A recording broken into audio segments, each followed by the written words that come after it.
don't forget to like and click that subscribe button and hit that bell icon so you don't miss out any of my upcoming awesome tech videos notifications. Now then, let's get started.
So first of all, just go to the YouTube app.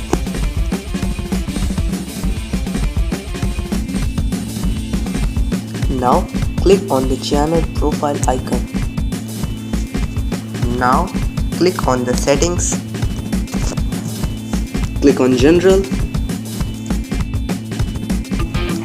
Now here you can see there is an option of dark mode. Just click on that